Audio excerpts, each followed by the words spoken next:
Hello friend, जोहार। आप सभी का आपकी स्टडी में स्वागत है।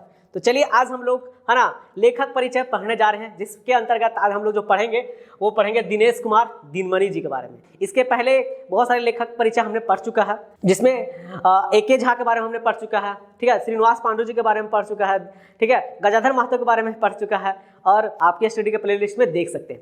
आज हम लोग पढ़ेंगे दिनेश दिनमणि के बारे में, ठीक है। इनका जैसे दिनेश दिनमणि या फिर दिनेश कुमार दिनमणि इनका उपनाम से जाने जाते हैं। यदि खोटा भाषा को बढ़ाने में इनका भी ज़्यादा महत्व है। इन्होंने खोटा भाषा में एक लिपि का ना उद्भव किया था। जैसे हम लोग जानते हैं कि खोटा भाषा की लिपि क्या होता है, तो देवनागरी। हाँ, तो इसके बारे में चलिए हम लोग पूरा अच्छा से जानते हैं कि इनका जन्म कब हुआ था, है ना, इनको शिक्षा क्या है, इनके द्वारा क्या क्या रचनाएं हैं, ठीक है, कौन कौन से नाटक लिखे, कौन कौन से कविताएं लिखे हैं, क्या लिखे, सब कुछ इनके बारे में पूरा फुल डिटेल से जानेंगे। तो चलिए ज़्यादा लेट ना करते हुए इसको हम लोग शुरुआत करें। अच्छा, इनके बारे में जानने से पहले आपको थोड़ा सा ये भी बता दें कि जैसे जितने सारे झारखंड के जो एग्जाम्स होते हैं उनमें से एक लेखक के बारे में पूछा ही जाता है, 1 से 2 क्वेश्चन।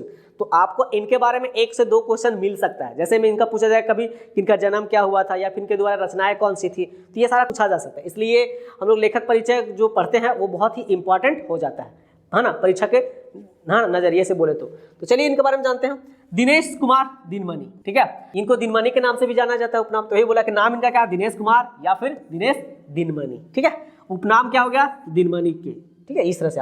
इनका जन्म कब होता है, तो 13 सितंबर, ठीक है, 1969 को। कहाँ पर होता है, तो गांव बाराडीह होता है, थाना जरीडीह पड़ता है, और ये कहाँ पे, बोकारो में पड़ता है। ये याद रखना है, ठीक है।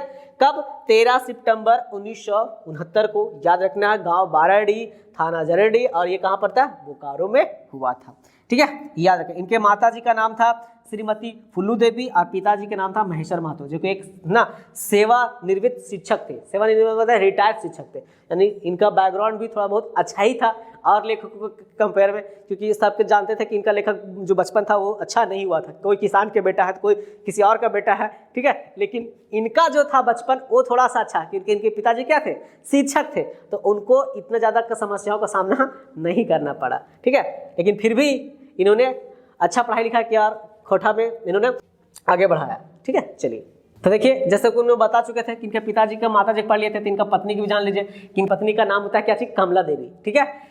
इनका कब शादी होता है जी, 1999 में, ठीक है। देखिए इनका जन्म जो होता है वो हुआ था 69 में, ठीक है, और शादी का होता है 99 में, तो ये भी याद रख लेना है।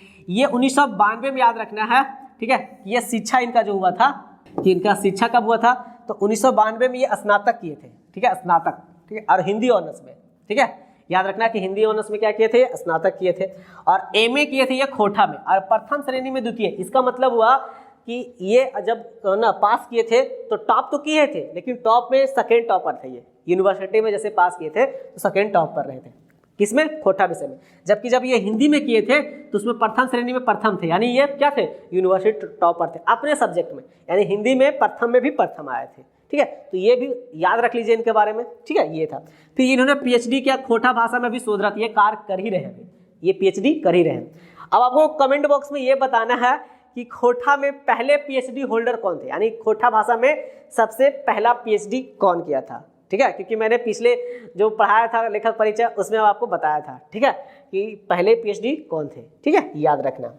अब चलिए इनके द्वारा कुछ रचनाएं हम लोग पढ़ते हैं कि कौन कौन से इन्होंने रचनाओं का ने लिखा। जैसे इनका धर्म कर्म बहुत ही प्रसिद्ध एक क्या कहानी है, ठीक है, क्या है ये कहानी। तो आपसे पूछा जाएगा ना कि धर्म कर्म जो है केकर लिखल है ना, रचना लगे, तो क्या हो जाएगा इसका, दिनेश दिनमणि का। तो ये एक तरीके से क्या है, कहानी है। फिर उस तरह से है फूलकोबी झोर, ठीक है, ये ऐसा लिखते थे मतलब जो वास्तविक चीज़ों से, जैसे आप लोग कभी सब्जी खाए होंगे, कभी बैंगन का सब्जी, आलू की सब्जी, तो उसी तरह से एक फूलकोबी होता है, तो उसका सब्जी जो बनाए तो उसकी उसी पर ये आधारित लिख दिए हैं, फूलकोबी झोर कहानी। ये बहुत ही मज़ेदार कहानी है, ठीक है, कभी इसको समय मिले पढ़िए आप लोग। फिर पगली मोर गेली, ठीक है, ये एक अपने प्रेमिका के बारे में ऊपर आधारित ये लिखे हैं कि पगली मोर गेली, ठीक है, ये भी कहानी है। और फिर जीत, ये भी इनका क्या कहानी है। तो याद रखना इनके द्वारा लिखी गई कहानी क्या क्या, धर्म कर्म है, फूलकोबी झोर है, ठीक है, पगली मोर गेली ये, और फिर जीत, ये इनके द्वारा लिखा गया कहानी है। फिर आगे इनके द्वारा कुछ कुछ नाटक जो लिखा गया उस नाटक को भी हम लोग जानेंगे। इनके द्वारा जो नाटक लिखा गया बहुत ही इंपॉर्टेंट नाटक, जैसे है जिंदगी संगी, ठीक है, ये याद रखना है, जिनगिक संगीत। जैसे हम लोग नाटक में बहुत सारा पढ़ चुके हैं, जैसे अजगर नाटक हो गया, डाह नाटक हो गया, चाबी काठी नाटक हो गया, उद्भासलकर नाटक हो गया, ठीक है। इस तरह से इनके द्वारा लिखा गया नाटक क्या है, जिनगिक संगी है, ठीक है। फिर गुरु बाबा दाढ़ी है, ये असंभुक वध। आपको कमेंट बॉक्स में बताना है ना कि अजगर नाटक के लेखक कौन है, ठीक है। यदि आपने पढ़ा होगा तो बताइए कि अजगर नाटक के लेखक कौन है, ठीक है। ये इनके द्वारा लिखा गया नाटक क्या क्या है, जिनगिक दीवानी, गुरु बाबा दाढ़ी, ये सब याद रखना है। अगला इनके द्वारा कुछ प्रसिद्ध कविताएं लिखी गई है, जैसे ए मानुष, ये याद रखना कि 10वीं कक्षा के खोटा पाठ्यक्रम में शामिल है, ठीक है। इसका मतलब है कि जैसे कोई बच्चा यानी कोई विद्यार्थी जो 10वीं क्लास में खोटा विषय रखते हैं तो उनका एक खोटा सब्जेक्ट के रूप में पढ़ना होता है, तो उसमें ये पढ़ना है ए मानुष, ठीक है। ये भी कविता। अब फिर 12वीं में रखा गया क्या चीज, सोचो उपाय, यानी यदि आप 10वीं में पढ़ लेते हैं ए मानुष तो क्या होगा, 12वीं में आपको थोड़ा सा दिमाग लगाने के लिए हो जाएगा, इसलिए बोला जाएगा सोचो उपाय। तो याद रखना कि 12वीं कक्षा में शामिल है, पाठ्यक्रम में शामिल है, याद रखना। फिर आग और धुंगा, ठीक है, ये भी याद रखना कि आग और धुंगा भी एक इनका द्वारा लिखा गया कविता, किनके द्वारा, तो दिनेश दिनमणि जी के द्वारा, ठीक है ये। और फिर एक इंजोरिया बाटा, इंजोरिया का मतलब क्या होता है ना, जैसे आप रात होता है, 2 रात होता है, 2 रात नहीं मतलब रात में 2 पहर बांटा जाता है, एक इंजोरिया पहर, एक होता है अंधेरिया पहर।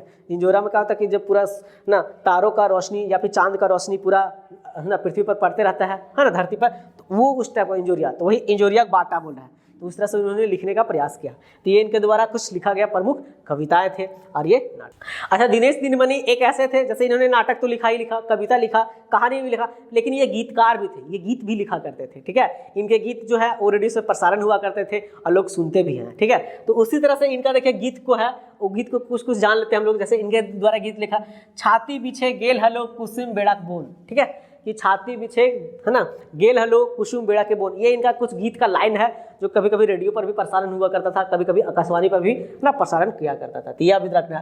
फिर इसका सैया चाला है ना, चाला ना हो बोने पकोई सैया कोयर, ठीक है। इस तरह से ये आगे है ना ये चलता जाएगा, तो ये इनके द्वारा लिखा गया कुछ कविता था।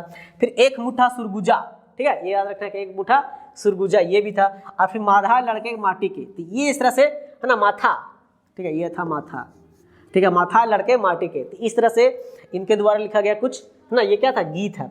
फिर इन्होंने गीत इनका द्वारा कुछ गीत एल्बम भी जो प्रकाशित हुआ, ठीक है, कुछ जो प्रसिद्ध गीत थे वो एक एल्बम के रूप में प्रकाशित हुआ, उसका नाम था जैसे खोटा गीत एल्बम, ठीक है, ये भी याद रखना। पूछा जाएगा खोटा गीत एल्बम के लिखले है, तो याद रखना दिनेश दिनमणि जी। तो देखिए सोना रकम पिया ये था, फिर छापा साड़ी, फिर ये सजनी, ये इनके द्वारा गीत एल्बम था जो कि बहुत ही प्रसिद्ध हुआ था, ठीक है। लोग इसको बड़े चाव से क्या सुनने की भी कोशिश करते थे।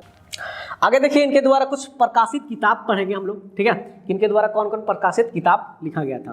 तो याद रखना सबसे पहला जो था उसमें था खोटा भाषा व्याकरण एवं साहित्य, ठीक है, ये इसका लिखने का काम किया था, जिसका प्रथम संस्करण कब हुआ था, तो 2018 में। ये डायरेक्ट आपको याद रख लेना, ठीक है, कि खोटा भाषा व्याकरण एवं साहित्य जो था इसका प्रथम संस्करण कब हुआ था, 2018 में। और इसके लेखक कौन थे, तो दिनेश दिनमणि, जिनको दिनमणि के उपनाम से भी जाना जाता था। फिर इनका था आधुनिक खोटा व्याकरण, ठीक है, कि आधुनिक खोटा व्याकरण और उसकी रचना किया था कब, इसका प्रथम संस्करण था 2020 में, तो ये याद रखना है।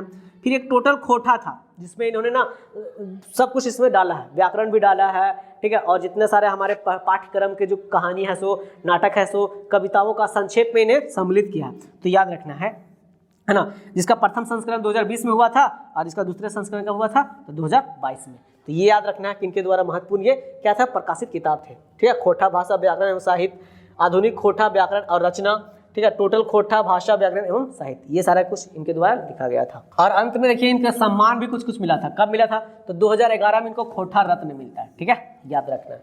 2011 में क्या मिलता है इनको, खोटा रत्न मिलता है, भाषा साहित्य एवं सेवा के लिए मिलता है, किसके द्वारा, तो बाय बोकारो खोटा कमेटी द्वारा।